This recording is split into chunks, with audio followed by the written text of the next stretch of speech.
आ जाता हूँ। Audio down, audio down, audio down, audio down, audio down, audio down, audio down.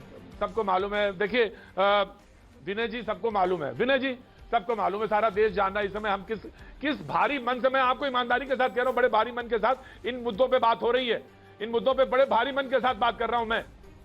और हमारे साथ वानखेड़े साहब मौजूद हैं। वानखेड़े साहब, जो सच में जो अभी यहां पे हो रहा था, यही पश्चिम बंगाल के चुनाव में देखने को मिला। 1.5 महीने में मैं वहां रहा, यही देखने को मिला। खेला हो बे ससुर, तो रंग तो खेला हो ही गया, सामने तो दिखाई दे रहे हैं विनय जी, रंग का तो खेला खेल लिया उन्होंने। अब सवाल ये है कि आंकड़े अपनी जगह है, लेकिन जहां से शुरू हुआ था ये चुनाव, जहां का आपने खींची थी पिक्चर कि एक्चुअली में खेला हो बे से पहले पोलराइजेशन की बात है, पोलराइजेशन से बाद जो सबसे आगे, उससे आगे बढ़ी बात, तो फिर ये आया कि हिंदू मुसलमान, फिर ये हुआ कि बहरी और बंगाली अस्मिता, इस पर सवाल आ गया। और इन तमाम सारे मुद्दों पे चुनाव, और जो सबसे निचला स्तर तक पहुंच सकता है कैंपेन का, वो हम लोगों ने पश्चिम बंगाल में इस बार देखा है। जो वाक युद्ध चला है, जो हिंसा हुई है, शायद इससे पहले चुनाव में ऐसे देखने को नहीं मिला। वानखेड़े साहब, अशोक जी, देखिए बंगाल के चुनाव में तो हिंसा हमेशा होती आ रही है, लेकिन इस बार तृणमूल कांग्रेस और बीजेपी, इन दोनों पार्टियों ने ऐसा कोई लिमिट नहीं है जो क्रॉस नहीं किया। सारे लिमिट क्रॉस किए, दोनों तरफ से नौटंकी बाजी हो गई, दोनों तरफ से पोलराइजेशन हो गया। यदि हिंदू मुस्लिम हो गया तो फिर बंगाली नॉन बंगाली हो गया। यदि कोई किसी ने अपने दाढ़ी बढ़ाई तो किसी ने बता दिया कि वो उसके पैर को बहुत बड़ी चोट लगी है। चोटें बिकी, दाढ़ी बिकी, हिंदू मुस्लिम बिका, श्री राम और देवियां बिकी, क्या नहीं बिका इस चुनाव में, सबने सब कुछ बेच दिया।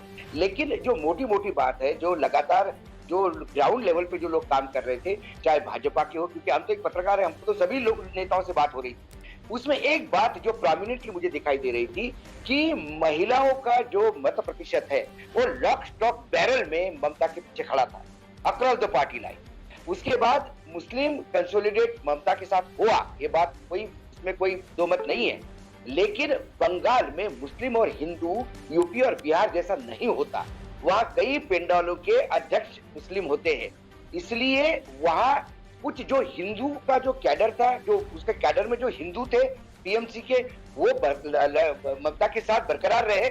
महिलाओं का लॉक स्टॉक बैरल में वोट मिला, मुस्लिम का वोट मिला, ये तमाम चीजें। यानी अशोक जी आप कह रहे हैं, अशोक जी आप कह रहे हैं कि टीएमसी से नेता तो चले गए, बड़े बड़े सेकंड लेफ्टिनेंट चले गए, शुभेंदु अधिकारी चले गए, बड़े लोग चले गए, लेकिन जो मतदाता था या जो वोटर था वो कंसोलिडेट रहा ममता जी के साथ। बिल्कुल बिल्कुल, यही कारण है। मैं आपको बता दूं, आप लगातार महाराष्ट्र से लेकर तमाम जगह पे जो बीजेपी में लोग चले जाते हैं, वो अक्सर अपनी सीट खो देते हैं।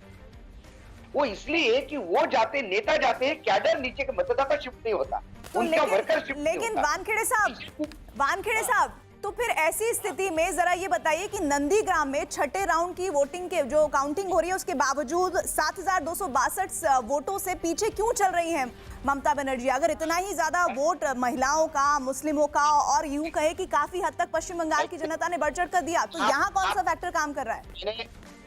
जनरल ट्रेंड बंगाल का खाचा खींचा आपके पास।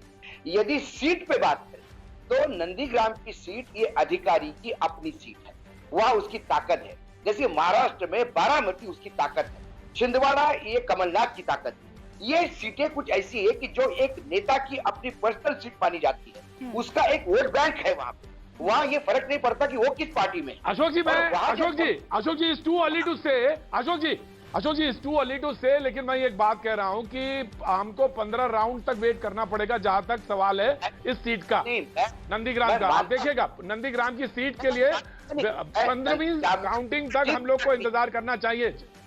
और बहुत तीन अभी जो लीड है बहुत महत्वपूर्ण सीट है।